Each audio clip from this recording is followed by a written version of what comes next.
think that Indonesia in general is a sleeping giant, and that with these plans you definitely will be one of the giants, not sleeping but just a giant. Momentum besar memang sedang dirasakan publik tanah air untuk menjadi saksi sejarah kelolosan Indonesia ke Piala Dunia untuk pertama kalinya. Iya, memang pertama kalinya, karena di tahun 1938 ketika itu masih atas nama Hindia Belanda. Maka dari itu, segala upaya terbaik terus dilakukan PSSI untuk membuat tim Garuda sekuat mungkin. Tentu saja, jika Master Iliano sudah resmi berpindah federasi dari Belanda ke Indonesia, Coach Sintayong dipastikan akan memiliki opsi lebih banyak lagi dalam meramu skuadnya.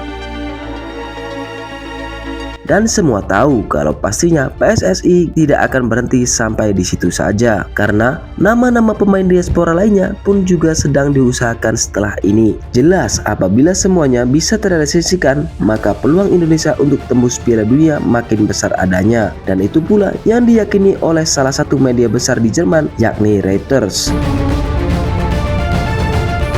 di mana media tersebut merasa peluang Indonesia ke Piala Dunia sangatlah mungkin terjadi.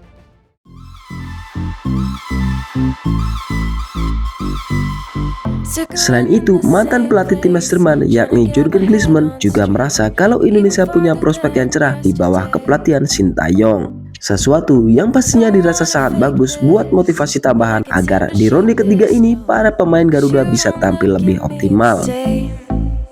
Indonesia memang sedang menapaki mimpi untuk bisa tembus tebalnya dinding level dunia. Tentu sebelum mengarah ke sana, lewati dulu tantangan berat di level Asia. Yap, melihat realita yang ada, tentu kita bersyukur bisa mencuri 2 poin dari Arab dan Australia.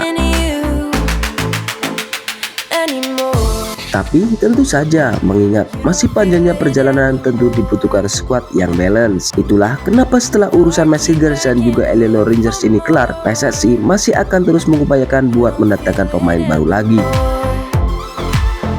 Dan sejauh ini yang sudah ACC adalah Mauro Zylstra yang berkasnya sudah masuk untuk kemudian diproses. Lalu ada juga penyerang sayap gacor milik Vitesse Arnhem yang berusia 20 tahun bernama Miliano Jonathan, yang dalam wawancara terbaru bersama Yusa Nugraha menyatakan sangat siap apabila Indonesia memanggilnya. Tentu ini pemain gak boleh dipandang sebelah mata. Walaupun masih sangat muda, ia termasuk pemain reguler di timnya dengan catatan 28 kali penampilan, meskipun Vitesse Arnhem harus terdegradasi ke divisi 2 karena hukuman pengurangan 18 poin. Tapi musim ini pun Jonathan masih tampil oke. Tercatat sudah mencetak 3 gol dan 1 assist dari 7 penampilannya. Intinya buat stok pemain depan dengan masuknya 2 pemain tadi yang jelas-jelas fix mau.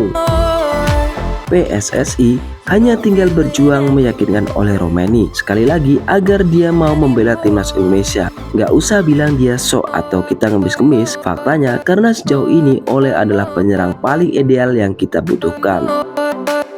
Dan perihal pertimbangan yang dilakukan itu wajar, karena urusan pindah negara jelas bukan soal sepak bola semata kan. PSSI juga sejauh ini kabarnya masih memperjuangkan nama-nama hebat lainnya seperti Kevin Dix, Jairo Redwald, dan Ian Maatsen. Nah, menurut media Jerman Reuters, kalau peluang Indonesia mendapatkan mereka sangat terbuka. Dan media asal Jerman tersebut juga meyakini kalau peluang Indonesia untuk lolos Piala Dunia sangat mungkin terjadi. Tantangan Indonesia untuk tampil pertama kalinya di Piala Dunia setelah hampir 90 tahun, mengusung cita rasa khas Belanda ketika tim asuhan Sintayong hadapi Arab Saudi dan Australia, serta berharap dapat mewujudkan mimpi kembali ke panggung terbesar dunia sejak debutnya pada tahun 1938 yang saat itu dikenal sebagai Hindia Belanda.